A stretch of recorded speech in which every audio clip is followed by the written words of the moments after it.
মাদক বিরোধী অভিযান করতে গেলে এমন কিছু গার্জিয়ান আছে, তাদের বাপের কাছে যদি আমরা বিচার দিতে যাই, ওই বাপেরা ফিরে আমাদের সাথে ঝগড়া করে, যে আমাদের সাথে ঝগড়া করে উল্টাপাল্টা মন্তব্য করে, বলে আমরা সমাজে এই প্রশ্রয় দিই। অনেক গার্জিয়ান আছে আমার জানা সত্ত্বে, নাম বলতে চাই না। আমরা অনেক চুরি চামারি করে চোর ধরছি, চোর ধরার পরে মাদকের টাকা মাইরা খাইছে, এদের বিচার করতে গেছি। ওই ধরনের বাপ গার্জিয়ানরা আয়া উল্টা আমাদের বিরুদ্ধে মিথ্যা অপবাদ দিয়া সমাজের মধ্যে আমাদেরকে পচানোর জন্য আরো ভিন্ন মতামত প্রকাশ করে। শনি একটা মাধবের আকড়া, আগে শুনতাম টেকটাপ থেকে তেঁতুলিয়া পর্যন্ত মাধবের আকড়া, এখন দেখি আমাদের শনি এলাকার ভিতরে এই মাধবের আকড়া। আমাদের শনি সব কিছু পাওয়া যায়, ডাইল, ফেন্সিডিল, ইয়াবা, হিরোইনদের দৌড়া, গাঁজাদের দৌড়া, মদ অ্যাভেলেবেল। আচ্ছা, আমরা তো দেশে থাকতে হইব, আমাদের দেশের মায়াবিটি বিয়া দিতে হইব, আমাদের ছেলেপেলে লেখাপড়া করা বিয়া শাদী করতে হইব। আমাদের দেশের লগে কোনো লোকে আত্মীয় করতে চায় না বর্তমান যেই প্রেক্ষাপটে, মানে যেই নেশা বিক্রি হইতেছে। তো এখন আমাদের কাজ হইলো, আমাদের বাইরের থেকে অনেক লোক মোটরসাইকেল দিয়ে আসে, আমাদের মাই বোন গরমের দিন রোডে ঘাটে থাকে, হ্যাগো ডিস্টার্ব হয়। আমরা চাই মাদক মুক্ত, মাদক এই দেশে চাই না। যে আমি নিজে আমার বাতিজারে 6 মাসের সাজা দিছি, আমি পারি না কিছু করতাম, আজকে জেলে দেই, 2 দিন পরে 12 হয়ে পরে। নিজে 6 মাসের সাজা দিছি আমি আব্বুরে, আমার বাতিজারে। কিছুদিন আগে শুনে থেকে আমার উদ্যোগে আমি নিয়েছি 3 জন লোক আমি আইনার ধরে, এরকম 3 জনের তেনে 2 জন আবহাওয়া জেলখানায় আছে, তারা বিভিন্ন সাদা আরেকজন আরেকজন তেনে কোটার তেনে জামিনে ছাড়া হয়ে আসছে। আমাদের এমপি মোস্তাফিজুর রহমান দীপু সাহেব যেহেতু রূপগঞ্জকে জিলু টলারেন্স করছে মাদকের বিরুদ্ধে, আমরাও শনি থেকে জিলু আজকাল থেকে আমরা শনি মাদকের বিরুদ্ধে যুদ্ধ ঘোষণা করলাম। আমার কোনো ক্ষতি হইলেও আমি তার বিস্পা দিব না।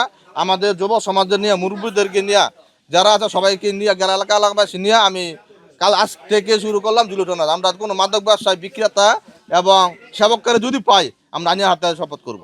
আমরা আমাদের নেতারা যেই উদ্যোগ নিছে, আমরা এবং এদের উদ্দেশ্যে আমাদেরকে নির্দেশ দিয়েছে, আমাদের এলাকার ব্যক্তি মানুষ নিয়ে আমরা সকলে একত্রিত হইয়া এই মাদক নির্মূল করার জন্য আমরা একটা প্রস্তুতি নিছি। যে প্রথম এদের বলবো তোমরা এগুলো ছেড়ে দাও, তোমরা করো না।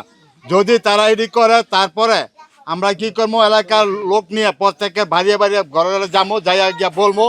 বলার পরে যদি তারা না মানে, তারপরে প্রশাসনের লোক নিয়ে আমরা তাদেরকে হ্যারাসমেন্ট করার জন্য আমরা প্রস্তুত থাকবো। আমাদের দীপু ভাইয়ের নির্দেশ এবং তারেক জিয়ার নির্দেশ, যেভাবেই হোক আমি মাদক দ্রব্য নির্মূল করতেই হবে। এলাকার ছেলেপেলে যাতে লেখাপড়া করে মানুষ হইতে পারে, সেই ব্যবস্থা আমাদের করতেই হবে। এটার জন্য আমরা একত্রতা ঘোষণা করছি। মাদক বিরোধী আমাদের এই শনিগ্রাম মুক্ত করতে হবে, কারণ এইখানে বাহির থেকে অনেক যুবক পোলাপাইন হুন্ডার দিয়ে, হ্যাঁ, আমাদের মা বোনরা যখন রাস্তাঘাটে বাইর হয়, তাদের হুন্ডারের জন্য বাইরে হইতে পারে না। দেখা যায় এখানে সেখানে মাদকদের বাড়ির আশেপাশে হুন্ডারের লাইন বসিয়ে তারা মাদক ওপেন বিক্রি করতেছে, ইয়াবা, মদ, পরে হিরোইন, গাঁজা।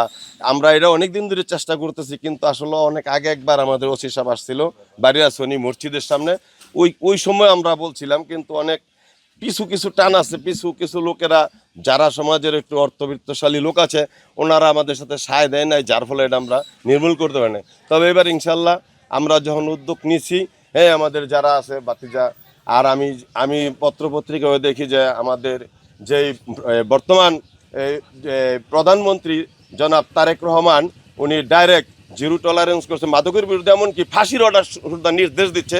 আমরা চাই এই কার্যকরটা যেন বলবৎ থাকে, কমসে কম অন্তত কয়েক বছর জেল জরিমানা হয়ে তাদের জন্য নিক্ষেপ করা হয় জেলখানায়।